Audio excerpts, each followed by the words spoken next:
RMN Drama presents Kini ang akong suliran.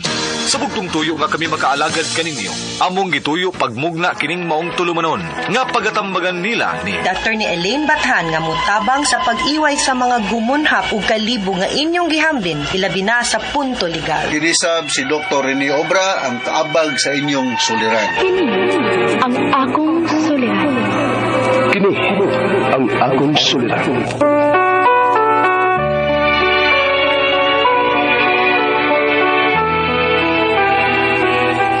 Sa atong pagkaymugso ng kalibutan, gikalawaan at ang daan sa atong suliran. Ang suliran mo'y kabahin sa itong inadlang panginabuhian. Aba na doon ay suliran nga dili mo mapasan nga ikaw ra. Nagkinahanglan kag katabang aron sa pagsulbad ni ini. Nagkinahanglan kag kahayag na mo'y mulamdag sa imong unahuna. Ug tungod ni ini, natawag kini nga atong tulumanon nga nag-uluhan. Kini ang akong suliran. Kini ang akong suliran. Mga minugbong duwa nga matapos lang sa usar kahugna. Mga kinutlo gikan sa mga suwat sa mga minahal namong tigpaminaw. Busa kung naduna kamoy suliran nga naggumon karon sa inyong galamhan. Suwata ka na og ipadala ning atong tulumanon. Kini ang akong suliran. Aron kabuhatan ka na og duwa sa kahanginan og pagatambagan sa mga bulawanang hunahuna. Kini ang akong suliran. Kini ang akong suliran. Sinumuat ni Teresa Tirul Soria, ubos sa direksyon ni Ingrid Miss Iver Tudaso. Dalit kaninyo sa RMN Drama.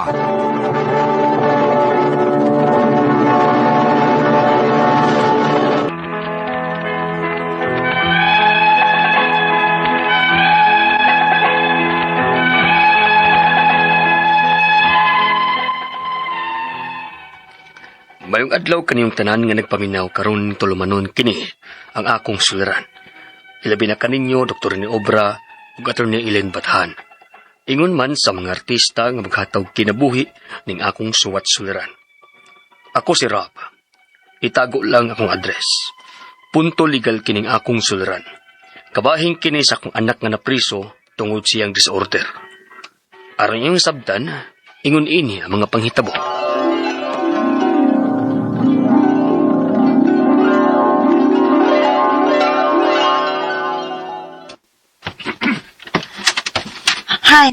Hi naman to si Mike.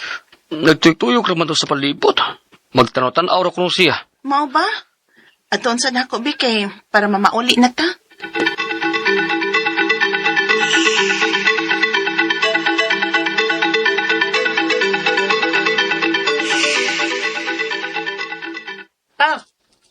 Tanawa pa. Baso? Oh, nindot no? Oo, di magani. Dito sa mall. Ha? Gipalit ni mo? Naragikorta? Gikuha ra nako. Unsa? Hoy, Mike. Dili na maayo, ha? Ningawat ka. Ganahan man ko pa. Jesus, kinuo ko.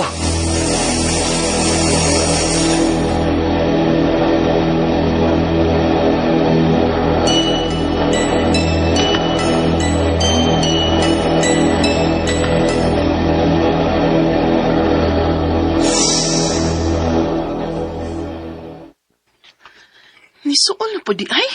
Ohan. Saan man na natong bataa eh.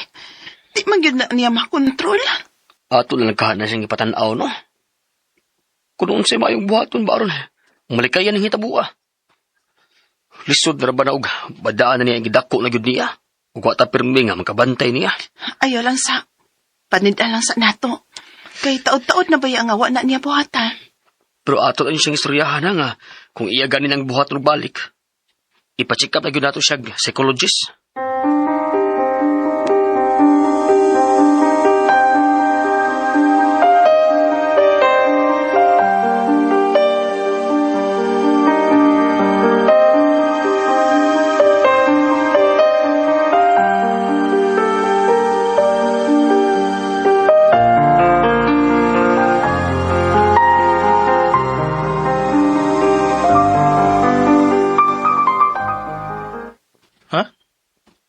Psychologist? O nak, Siya pagtuon niyo na ako, buang? dili buti pasabot nga kung ipatanaw kag psychologist, puang na ka. Di ko masugot eh. Nak, Di na lagi ko mausab lagi. Ay lang ko niyo dada dito.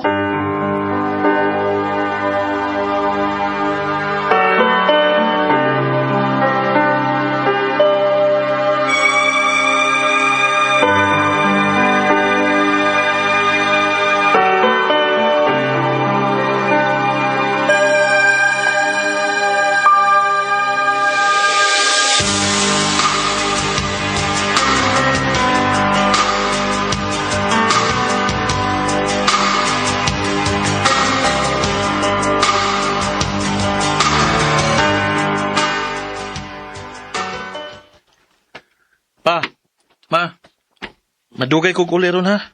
ngano man nak? Gi-invite ko birthday sa kauban ako sa trabaho. Amo ba? Yan, sige, pag-amping dito ha. O pa,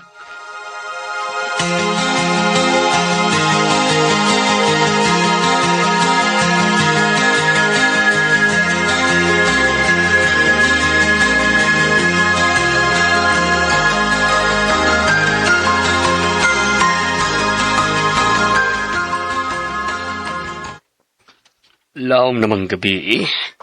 Wa palagi mauli si Mike. Ay, basig nag-enjoy gito dito. Uy, nanawag na eh. Hello, nak. pa, ari ako sa prisuhan. Prisuhon ko nila. Ha? Nga naman, ha? Unsa man ni tabo?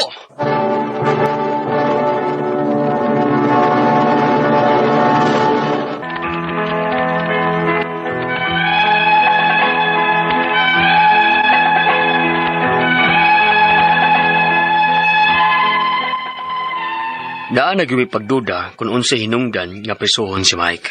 Giadto gyud mo siya dayon sa prisuhan ug among giklaro kung unsa nahitabo. Unya, Nasakpan man gud na namo nga nangawat ng anak nimo sa cellphone sa iyang amigo. Mao nga akong gisultihan. Ako namang giuli. Ganun, prisuhon pa man ko. Giuli nimo kay nasakpan naman ka. Ya, pagkawawan di ko ninyo. Higtang di ko ninyo pisi. Kung gibidyuhan pagi ko ninyo. Mo nay angay sa mga kawatan sama nimo. sakto na. Dunay sakit ang akong anak. Mao nakahimo si ana.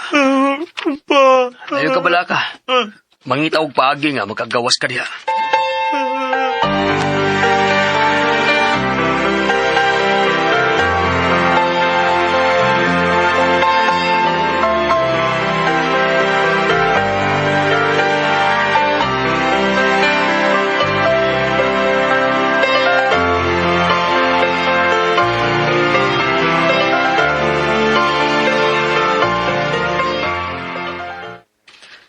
Naglibog na kung unsa akong buhaton, pre. Ay, kabala ka, pre. Sa kondisyon si mga anak, maminusan man kuno ang adlaw niya sa prisuhan. Pero maulag eh. Wabata kahibog unsa siya gadugayon dito. Ay, ilang magpakawas paglaom, pre. Kaluoy sa akong anak, pre. Manikamot yung maayo, pre, nga makagawa siya.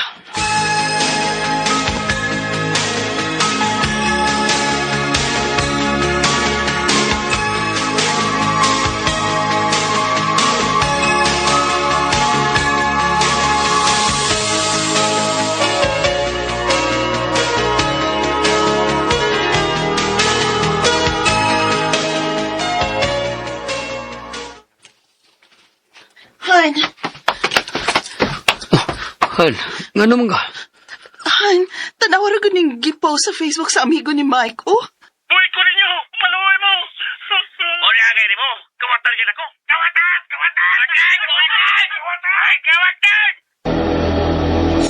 Kiduo ko. Kaluoy sa atong anak. O sa mayangan na itong buhaton, anihan.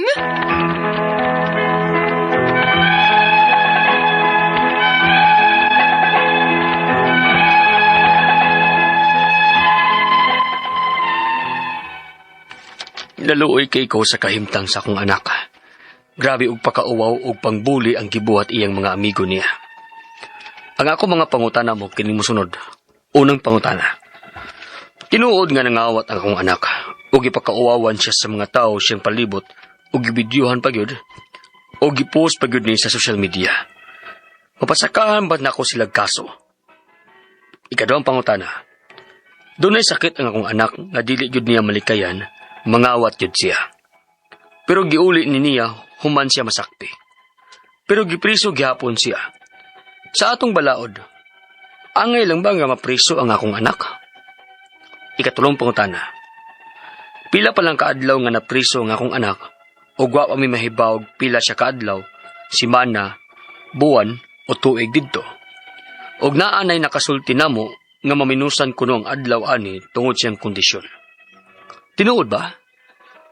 Ikaupat o katapusang pangutana. Dako og kantidad ang cellphone nga nakuha sa akong anak, pero naulit ani niya. Pila ka higpiansa niya base ang kaso. Paliog, tabanging tambagi ko, kini ang akong suliran.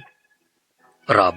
Mayong adlaw mga suking tigpaminaw kini si Attorney Elaine Bathan og ako today ang muhatag ninyo og tambag, tubag, solusyon, kalinawan sa inyong mga pangutana, mga problema na may punto legal, personal nga mga pangutana at mga problema ang mga nag-ghost, ang Nabea Alonso, ang mga nagbuwag, ang wa madayon ang kasal, agay kasakit. Sigdi lang, di gyud siguro para kamo Inday Bea, atong Vince ka. Nasayang no, gwapo ra ba to, dato pagud kaayo. Pero nailain, dili ra siya. Wait for the right time and for the right guy. Ug naay mga problemang sa mga dokumentong mga papilis, ipadang inyong suwat sa suliran_612@yahoo.com or sa ato ang Facebook account nga kini ang Akong Suliran Official Writers Page. Pwede sad atong ipadala sa 3rd floor Jose R. Martinez Building, Osmeña Boulevard, Cebu City. Gumusta man ang atong mga suking tigpaminaw, just like and follow Elaine Tantenco Batan. You can message me there. Kung kinsay magpa-shoutout, i-PM lang ko. PM lang please. Kaya sa di na ako mabasa sa timeline. But thank you sa mga padayon nga nag-like ug nag-follow sa ato ang Facebook account. And letter sender karong adlaw si Rob. Di niya ipasulti iyang address. We will respect it. Kabahin ni sa iyahang anak kay naaudoy disorder. Unya, iyahang ingon nga napriso ni. So, naani problema sa pangutok, no? So, naluoy sila, of course, sumuni lang unang pangutana. Kay tinuod nga nangawat ang iyang anak, o gipakauwawan siya sa mga tao sa iyang palibot, o givideohan, o gipost pagyud ni sa ang video, no? Mapasakahan ba nako sila kaso? Yes. Anti-voyeurism law ang atong pagasiskutan kabahin ani because nobody can take your video and upload it without your consent. The right to privacy is one of the rights katungod sa usa ka tawo nga di gyud basta-basta hilabtan no sa ubang tao or dili basta-basta pwede ma-violate. Maski pag mingon kag akong cellphone public place ni no, the subject is me. Ako'y magbuot og ganahan ko makakita sa akong dagway sa internet ug asa pa na ninyo ikuan din ha. Pwede sad nga libel no kung unsa ilang gibuhat no, but even if mingkag nakasa sila, that is different. If that is then let him deal with his fault, let him deal with the crime that he may have made, pero nung ka nga imo pong buhaton ang unsa po'y gidili just because na siya gibuhat nga bati. Di nimo pwedeng parangan o gibawal o gidili ang kanang aktong gidili itself. Yes, mapasakahan din ninyo kaso also. Ikaduhang pangutana, dunay sakit ang akong anak nga dili gyud niya malikayan, mangawat gyud siya, klepto siguro. Pero giuli ni niya human niya masakpi. Human siya masakpi. Pero gipriso gihapon siya. Sa atong balaod, angay lang ba mapriso imong anak? Well, regardless no of whether sakto ang pangisip or di, naagyoy tulubagon ug naagyoy liability kay nakabuhat man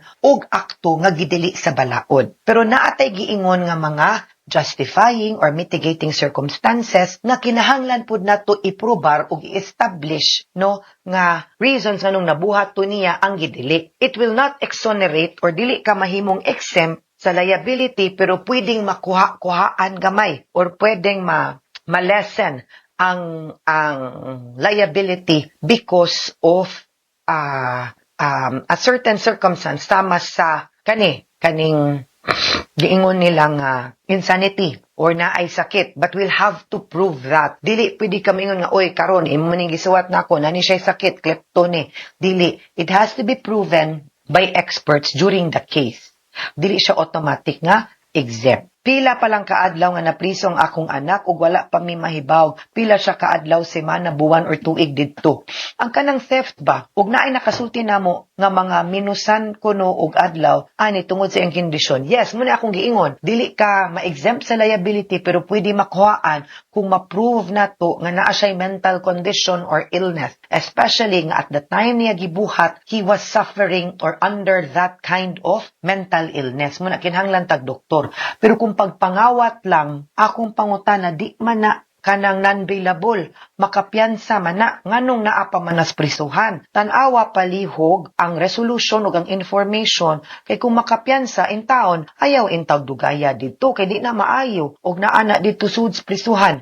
Piyansahi intaw na, pagpangawat raman na, I don't think that is non-bailable. Makapiyansa man mo ana, ha? But yes, if ma-prove na to, ma-lessen or ma-mitigated, pwede gani siguro ma-dismiss. Kung atong hangyoon tong gikawatan nga, nauli man, pwede bag ma-dismiss na lang, kay naaman ni sakit ang akong anak, no? Pwede siguro na hangyo dito. Ikaupat niya, nakatilaw naman sa tagam, kay napriso baya, di ba? Ikaupat, o katapusang pangutana. Dako og kantidad ang cellphone nga nakuha sa akong anak, pero nauli na ni niya. Pila kay piyansa niya base sa iyang kaso. Okay, I will be very honest, I am not too sure kung pila kay magdepende man gud na ang piyansa sa value gyud pud of the cellphone, wa man nimo nasuwat dire, no? So, magdepende na, but you can see that ngadto sa information nga naa sa korte para makibaw mo og pilay piyansa. I am very sure that's really less than 30,000 siguro, no? Or 50,000, kuhai lang. Alright? Mga sukintig paminaw, hinaut-unta nga namoy nakutlo na pagtulunan karong adlaw. Kini si Attorney Elaine Bathan, daghan kayong salamat sa inyong pagpaminaw sa atong tulumanon. Hangtod sa sunod na sugilanon, dinhigapon sa tuwang programa, kini ang akong suliran, gikan sa RMN Production Center, Radyo Mo Nationwide. Tatak RMN, daghang salamat og maayong adlaw.